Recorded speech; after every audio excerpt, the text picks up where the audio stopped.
Hello students, good evening to all of you. Twelfth maths में Rajasthan board की तरफ से प्रोबेबिलिटी एक्सरसाइज 16.3 का एक क्वेश्चन नंबर 13 ले रहा हूँ।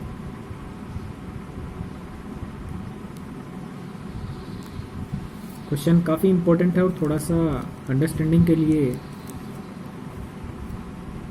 थोड़ा टाइम लग सकता है।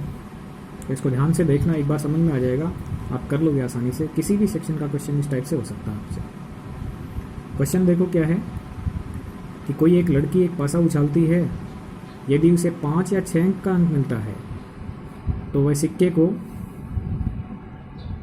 3 बार उछालती है और चितों की संख्या नोट करती है। और यदि उसे 1, 2, 3 या 4 का अंक प्राप्त हो जाता है तो वह एक सिक्के को 1 बार उछालती है और ये नोट करती है कि उस पर चित मिला है या पट मिला है। यदि उसे तथ्यतः एक चित प्राप्त होता है तो उसके द्वारा उछाले गए पासे पर 1, 2 या 3 या 4 का अंक प्राप्त होने की प्रायिकता बताओ। अब एक बात सोचें, इसमें 2 काम हो रहे हैं। हम पासे को उछालते हैं तो 1, 2, 3, 4, 5, 6 में से कोई सा भी अंक हमें प्राप्त हो सकता है, लेकिन क्वेश्चन में 2 सेक्शन बना के दे दिए। 2 सेक्शन बनाने का मतलब ये हुआ, जो हमारा प्रतिदर्श समष्टि S होता है उसके 2 सेक्शन हो गए। प्रतिदर्श समष्टि S का एक सेक्शन मान लो E1 है और एक सेक्शन मान लो आप E2 है। एक सेक्शन में वो ये बोलती है कि यदि उसे 5 या 6 मिलता है तो वो सिक्के को कितनी बार उछालती है। यदि उसे 5 मिला या 6 मिला तो सिक्के को 3 बार उछालती है। और आप जानते हो 3 बार उछालने पर आपके पास में 8 प्रकार के परिणाम मिल सकते हैं। 5 मिलेगा तो सिक्के को 3 बार उछालेगी तो तीनों बार चित भी आ सकता है, या फिर शुरू में 2 बार चित और बाद में पट। तो इस प्रकार से 5 मिलने पर उसके पास में 8 संभावनाएं बन गई। पासे पर 5 मिला, सिक्के को 3 बार उछाला तो THT ऐसा हो सकता है। ऐसे ही यदि पासे पर 6 मिलता है तो भी वो सिक्के को 3 बार उछालती है और 3 बार उछालने पर 8 संभावनाएं ये बन गई। तो इसका मतलब सेक्शन जो E1 है आपका, उसमें आपकी टोटल संभावनाएं कितनी बन चुकी हैं? 16। जो E1 आपका सेक्शन है उसकी टोटल संभावनाएं कितनी बन चुकी हैं? 16। करेक्ट। अब देखो क्वेश्चन का दूसरा सेक्शन।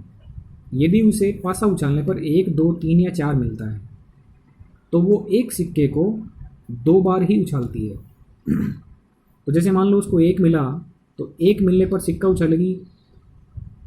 करेक्ट। एक सिक्के को 1 बार उछालती है तो सिक्के को उछालने पर उसको चिप भी मिल सकता है या फिर पट भी मिल सकता है। तो पासे पर 1 अंक आने पर सिक्का उछालने पर उसको चित भी मिल सकता है और पट भी मिल सकता है। पासे पर यदि 2 मिलता है तो सिक्का उछालेगी वो 1 बार और उसको चित भी मिल सकता है या फिर पट भी मिल सकता है।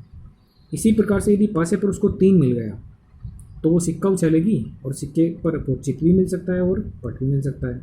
ऐसे यदि उसको पासे पर 4 मिला तो सिक्का उछालने पर उसको चित भी मिल सकता है और पट भी मिल सकता है।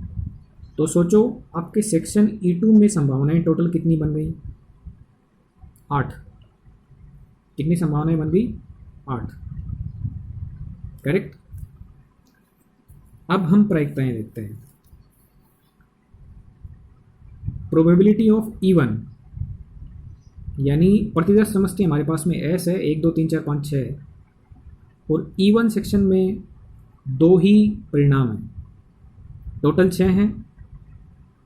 तो इसलिए E1 की प्रायिकता क्या हो जाएगी, यानी 5 और 6 मिलने की प्रायिकता। तो टोटल 6 में से 2 मिले यानी E1 की प्रायिकता कितनी होगी? 2/6। ऐसे ही जो दूसरा भाग E2 है उसकी प्रायिकता कितनी हो जाएगी आपकी? 4/6, क्योंकि E2 भाग में 1, 2, 3 या 4 परिणाम मिलने के लिए बोल रही है। तो इसलिए E2 भाग की प्रायिकता कितनी हो जाएगी? 4/6। अभी देखो हम भागों के अंदर नहीं जा रहे हैं, अंदर सोच लिया है। एक बार हमें E1 वाले भाग की प्रायिकता ज्ञात करनी है।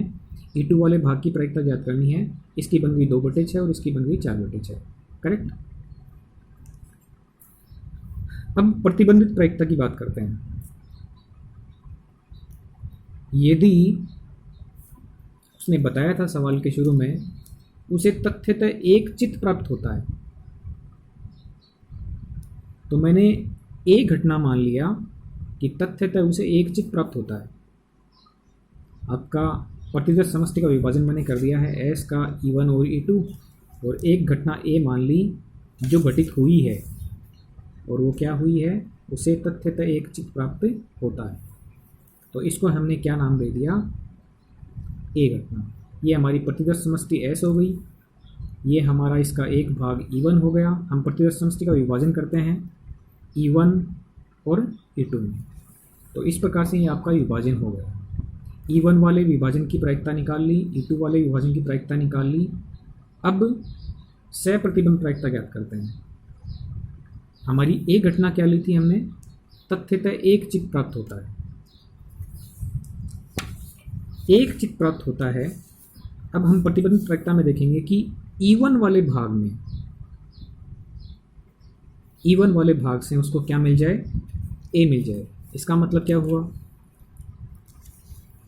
यदि पासे पर 5 या 6 मिलता है, पासे पर 5 या 6 मिलता है, तो उसको एक चित मिल जाए, इस बात की संभावना कितनी है। इसको ध्यान से रीड करना बच्चों। Probability of A upon E1 का मतलब क्या है, E1 घटना घटित हो चुकी है और ए घटना घटित हो, इस बात की प्रायिकता। तो E1 घटना घटित हो चुकी, इसका क्या मतलब है कि उसको पासे पर 5 या 6 मिल गया। तो पासे पर 5 या 6 मिल जाने के बाद में एक चित मिल जाए, इस बात की प्रायिकता निकालनी है। तो आप E1 भाग के अंदर चले जाओ और ए को ढूंढो। E1 वाले भाग के अंदर जाओ और ए को ढूंढो। तो E1 वाले भाग के अंदर गए और ए को ढूंढना है, यानी एक चित आए। तो E1 वाला भाग ये है, तो इस भाग में आपको एक चित मिल जाए, इस बात की संभावना देखनी। तो देखो, एक चित ये रहा, एक ये रहा, एक ये रहा, एक ये रहा, एक ये रहा और एक ये रहा। तथ्यतः एक चित का मतलब एक ही एच होना चाहिए। तो E1 वाले भाग में तथ्यतः एक चित मिल जाए, इस बात की संभावना कितनी बन गई, देखो